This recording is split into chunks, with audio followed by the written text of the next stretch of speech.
Hey everyone, I'm Nico from Licks of the Beast, and this is going to be a special video.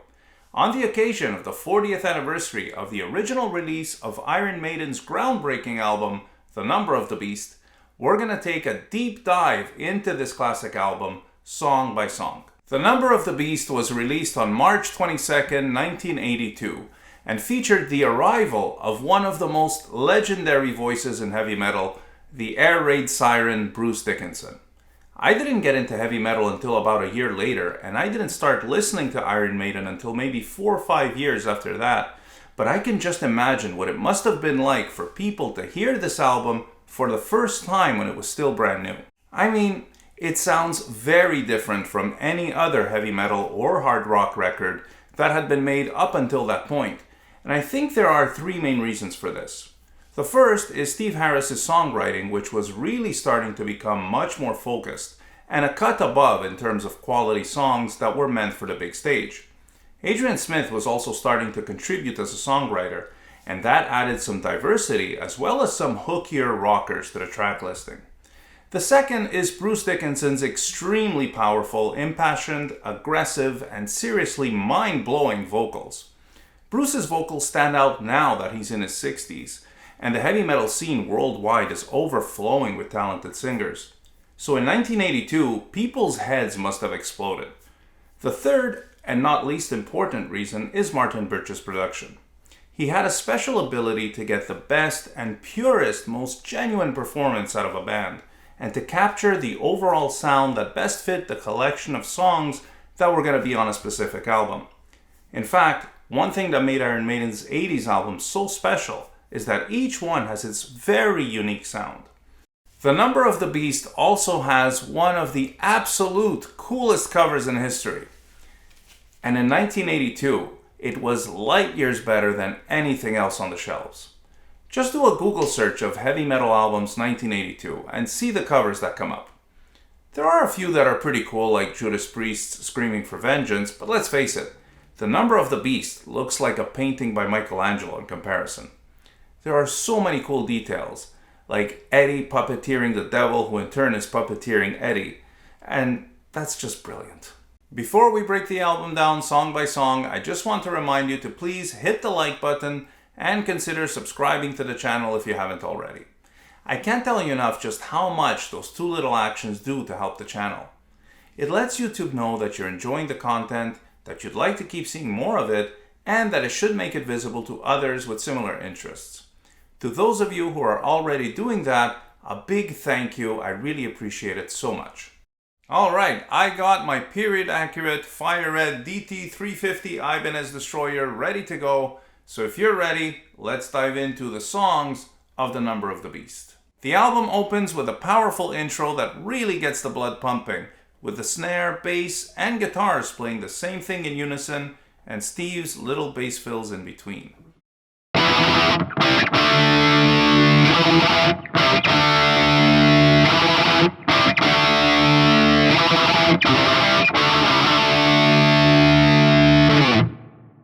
That leads to the cool and groovy main riff, which sounds like it might have been left over from Killers, as it's a little reminiscent of the riffs in Innocent Exile.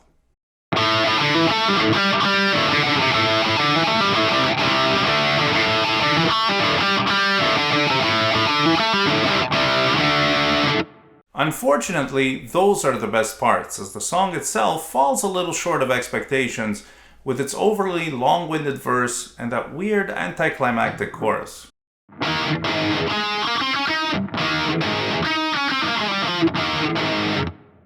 Having said that, it's not necessarily a bad song, and I still enjoy listening to it when I put on the whole album. It's just not as strong as it could or should have been, and I think this might be the only Iron Maiden album to not have a particularly strong opener. They definitely made up for that with their successive albums though, that's for sure. Children of the Damned is next, and this is a really unique song with a lot of very memorable parts, like the clean intro,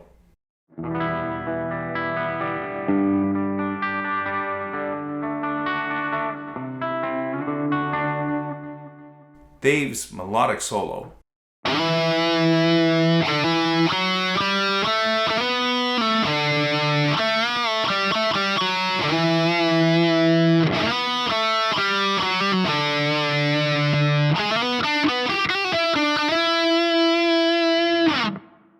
cool harmony where they're playing a mix of unison bends and single notes.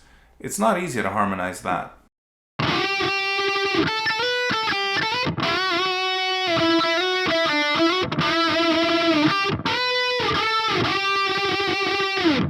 Then you have Adrian's tapped solo.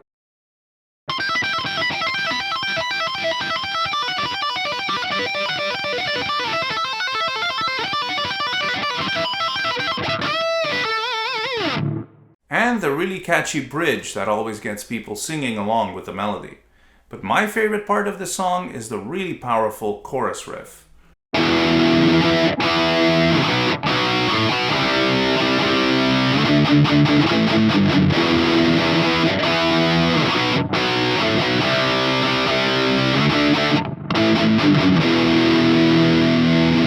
Then we have The Prisoner with that big drum intro and the riff that follows.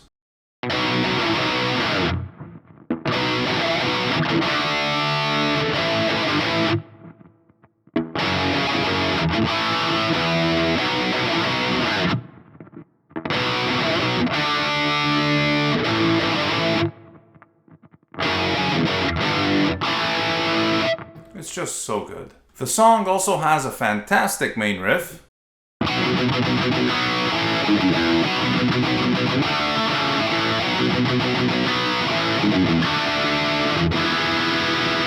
A big anthemic chorus that sounds like it was made for arenas, and two great guitar solos by Adrian and Dave, especially the first part of Adrian's solo with those moving triad shapes. That's such a memorable part.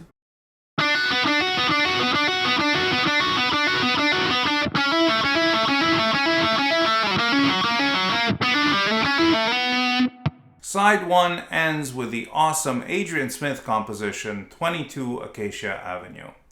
As with The Prisoner, this song is all about hooks, with a highly memorable and catchy chorus and a main riff that has such a great bounce.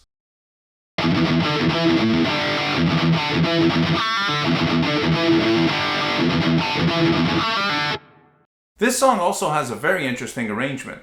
You have two intro verses that never repeat again. Then when the main riff comes in, it's verse, chorus, and then a bridge with that staccato feel.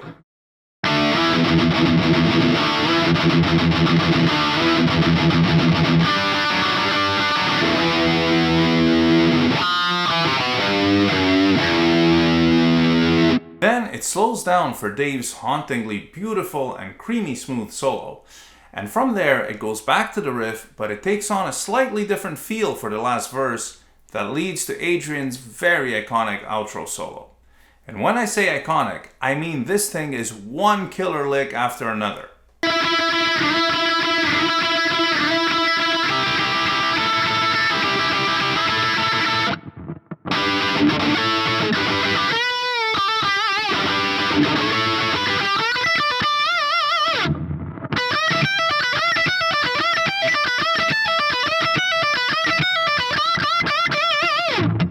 And this one that for sure inspired Dimebag's Cowboys from Hell lick.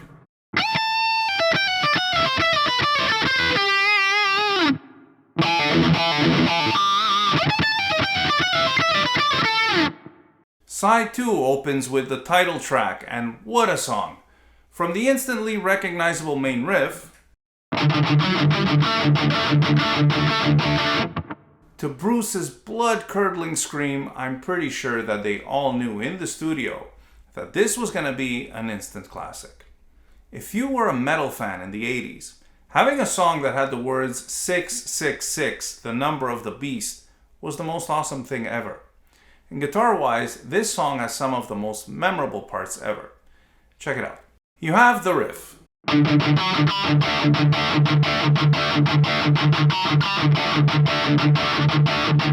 The first interlude.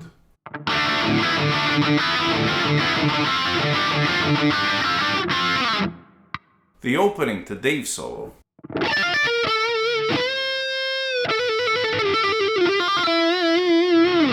The breakdown.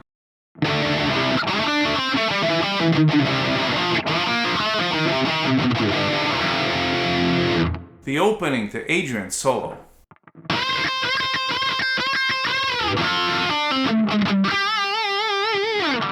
And you also have the part right after Adrian's solo where Steve plays a great lead line on bass. Run to the Hills is next. What's amazing about this album is how different the songs are from one another. This song has such a unique sounding intro, and there hasn't really been another like it before or since. It's the combination of Adrian's dyads that follow the bass line and Dave's unison bends that make the intro sound so cool.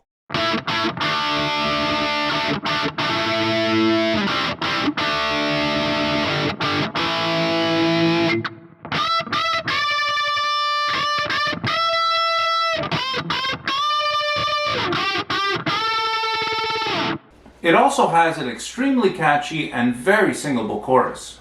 Of course, we all have to tweak the melody a little in order to sing along with Bruce, but it's still an incredible rush to sing Run to the Hills, Run for Your Lives, together with thousands of other Maiden fans. But it's still an incredible rush to sing Run to the Hills, Run for Your Lives, together with thousands of other Maiden fans. After that, we have Gangland. And this is a song that I think doesn't get quite enough credit. I know that so many fans would have preferred Total Eclipse, and even some of the band members feel that way in retrospect. And it probably is the better song of the two, but I have always found Gangland to be a really cool song. I just really like the aggressive feel and the heaviness of it. I think the decision not to include Total Eclipse on the album back then only increased the fans' appreciation of it, and it was immortalized with the live version from the Beast over Hammersmith recordings. Now, on the streaming releases that are available now, both songs are included, which I think is just perfect. And both these songs have fantastic intros. Let me play them both for you.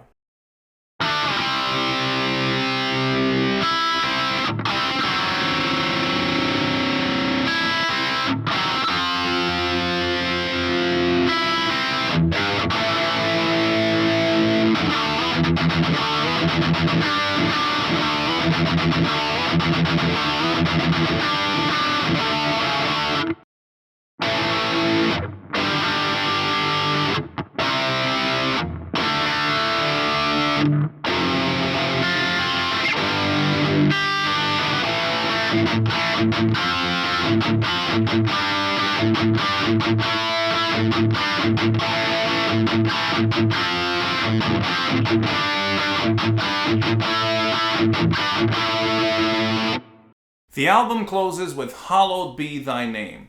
I listened to the album carefully from beginning to end yesterday in preparation for this video. And when I got to this one, it dawned on me just how incredible of a song it really is. And this is coming from someone who has listened to and played the song probably thousands of times over the years. The classical guitar-like intro, the melody, Bruce's incredible delivery, the arrangement with the stops in the first part of the first verse to make the vocal line stand out, which they would later repeat on The Trooper. Having the chorus just once at the end is so powerful for this song, and the guitar parts are just one legendary riff after another. But what makes it so great is that it's not just a collection of great riffs. All the parts are connected to one another. So this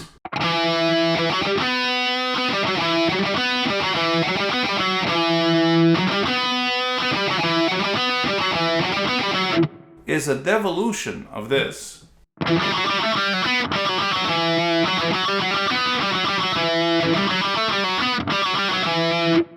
And it turns into this.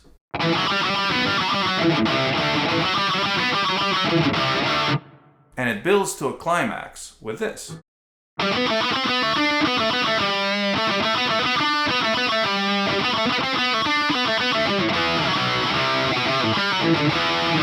It's just wonderful songwriting of an entirely different level from what everyone else was doing at the time. And it boggles my mind when I think that they were able to put together a song like this so early on in their career. Children of the Damned, Prisoner, 22 Acacia Avenue, Run to the Hills, and Hallowed Be Thy Name. More than half of the album is made up of songs that to this day would make any audience lose their minds. And that's an incredible feat to pull off for a band barely in their mid-20s. Before I end this video, I wanted to say a few words about Clive Burr. This was, of course, his last album with the band, but in those 3 albums, and especially in The Number of the Beast, he really made his mark as a phenomenal drummer. His tight grooves, incredible pace, and those little hi-hat subtleties were a big part of the sound of this album, and their contribution to its success cannot be overstated. I mean, 3 of the album's songs start with a very recognizable drum beat. When else has that happened on an Iron Maiden album? He's been a massive influence on metal drummers over the past 4 decades, and continues to be to this day. That's it for this video. I hope you enjoyed this retrospective on The Number of the Beast, and it would be great if you could share your thoughts, feelings, experiences, and stories about this album in the comments. Thank you all so much for watching, and stay tuned for more licks of the Beast.